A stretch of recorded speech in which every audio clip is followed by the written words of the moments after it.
crimen organizado, en donde el Estado no puede tener intervención. Hace un par de años lo oí decir en negativo, vamos a recuperar con la intervención del ejército territorio que hemos perdido o que no...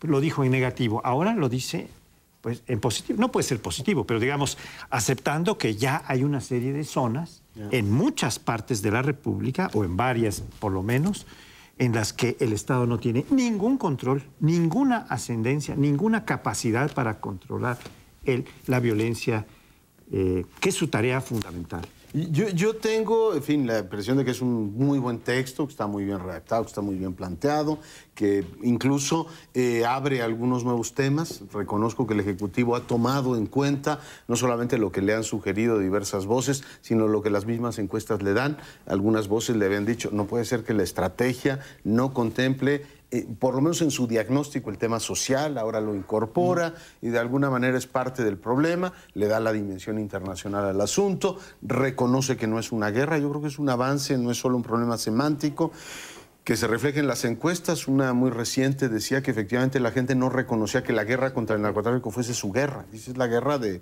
presidente Calderón contra ellos, pero no es una guerra en la que estuviera involucrada la gente. Y cuando el espíritu de la sociedad no está, digamos, involucrado en una guerra, es muy difícil movilizar recursos, pedirle legislación especial. En fin, todo aquello que una guerra implica. Por tanto, bueno, yo celebro el que haya habido esta modificación semántica porque finalmente creo que es un avance importante.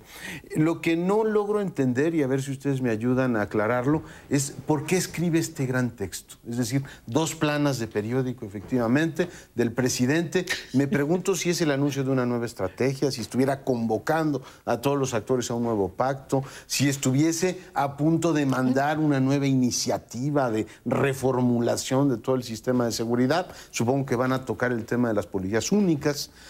O si estuviéramos iniciando el sexenio. Si yo hubiera leído ese texto al inicio del sexenio, dices, bueno, pues esta es la declaración del presidente. No entiendo muy bien a qué viene el texto en este momento y sí me encantaría entenderlo porque, además de que pues, me sugiere una serie de preguntas que también ojalá me ayuden a responder, el presidente reconoce que el tema se había literalmente abandonado.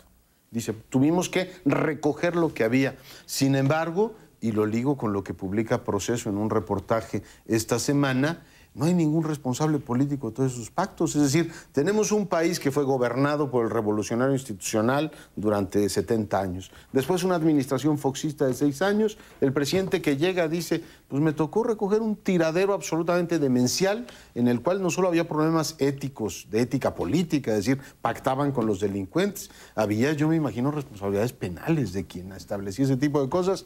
Y hasta el momento no ha habido un responsable político enjuiciado por esas cosas. Seguimos viviendo de la extradición de Villanueva, que ocurrió durante la administración Zedillo. No ha habido ningún otro responsable político. Y una lucha de esas dimensiones, que ha involucrado tanto esfuerzo para el país, debería, desde mi punto de vista, además de lo financiero, tener responsables políticos. Es decir, mire, todos esos que hicieron eso durante algún tiempo han sido ya señalados por la justicia. Hay algo también quizá como explicación a esto interesante, viene de los Estados Unidos. Si ustedes tienen la oportunidad de meterse vía internet a los documentos norteamericanos sobre en 2010 sobre la lucha contra el narcotráfico, hay unas cifras de lo más interesante. Resulta que en la administración de Calderón todas van para arriba. Uno ve los cálculos de metanfetaminas que vienen de México a los Estados Unidos, las que han decomisado. Una de dos, o realmente decomisaron ya casi todas, y entonces solamente eso se explica el gran salto que da 2009, o si sigue siendo el decomiso más o menos la misma proporción, las que se decomisan y luego las que entran, es fantástico. México es un proveedor en ascenso de metanfetaminas. La marihuana tiene el mismo características y las opiáceas, o esto que viene de la amapola, va igual. También hay que ver las cifras, son norteamericanas, insisto. Resulta que en esta guerra, que ya no es guerra, en esta lucha contra el narcotráfico, pues le ha puesto tanta energía que deberíamos irla ganando. Pero si el indicador son las cifras que se maneja sobre drogas que ingresan a los Estados Unidos, resulta que están ahora más fuertes que nunca. Bueno, el ¿me mercado permites agregar una cifra que viene en el proceso de esta semana? Lo que ha pervadido el narcotráfico en general al Estado mexicano y a la sociedad mexicana viene ahora concentrado en el Congreso.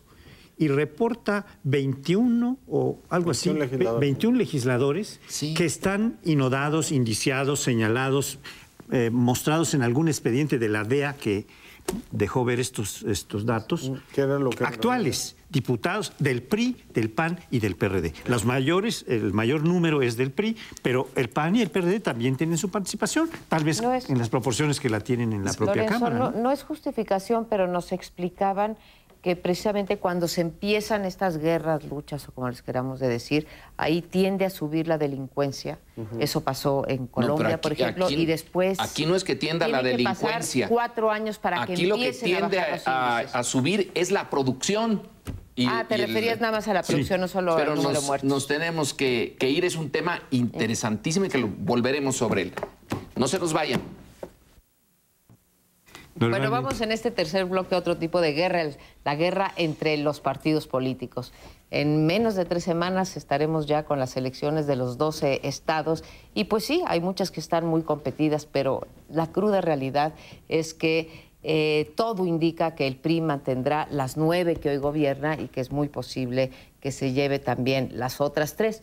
Se dicen las encuestas que cada vez son menos confiables, pero bueno, dicen las encuestas que probablemente 2 tienen chance en la oposición de ganar, que son Oaxaca, en donde en la mayor parte de las encuestas el líder de la oposición, bueno, el candidato de la oposición, Gabino Cue, va por encima, y quizá en Tlaxcala. En fin, ya veremos, esto es como en la selección mexicana, a ver cómo queda estas elecciones, pero lo que sorprende muchísimo son 2 declaraciones de los aliancistas, no, porque Andrés Manuel López Obrador se opuso, salvo en el caso de Oaxaca, en el caso del líder del PAN, también sus declaraciones. En un caso, el líder del PAN, que acaba de hacer y todavía no concluyen las elecciones, que acaba de ser elecciones con su antípoda, que es el PRD, declara 3 semanas antes, esto es el viernes pasado, que con el PRD no quiere nada para las próximas elecciones en 2011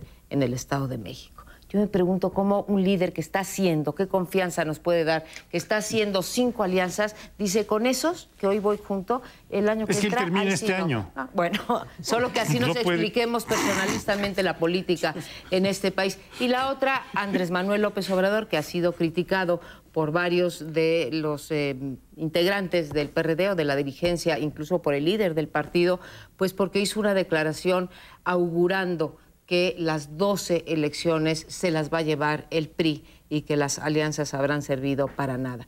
O sea, si ya van perdidas, cuando los líderes de ambos partidos están ya haciendo este tipo de augurios, pues no sé a dónde vamos. El caso es que lo que yo veo en algunos estados, como es el caso de Oaxaca, es verdaderamente una vuelta al pasado. Tenemos todo el catálogo de mapacherías por parte de eso que se puede seguir llamando el trípode Estado, Partido, Gobierno, que caracterizaron los 71 años de PRI. Bueno, pues eso sigue vigente en el estado de Oaxaca y sí es un escándalo. Con todo, chance es uno de los estados competidos. Yo tengo una posición radicalmente opuesta. Muy bien.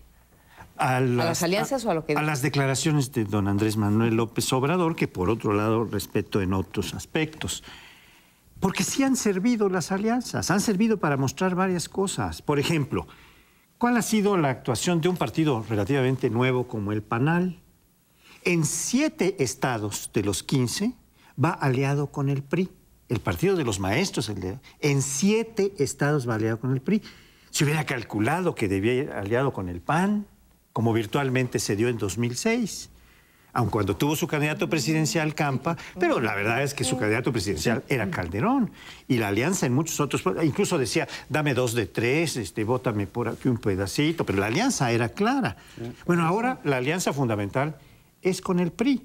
porque con el PAN también va en 3 estados, 2 de los cuales llevan un candidato del PANAL, en Veracruz y en Puebla, que son los estados más grandes que se están en juego ahora las gubernaturas. Y en uno va solo, en Oaxaca. En uno va solo. Pero sí, pero esa fue una maniobra que hizo el PANAL para favorecer al PRI. Después de un pacto en donde, sí, porque había entrado a la coalición opositora originalmente, se salió y planteó a su propia candidata para que los votos del PANAL no fueran. Eso no es tan grave porque los maestros en su mayoría en Oaxaca no son del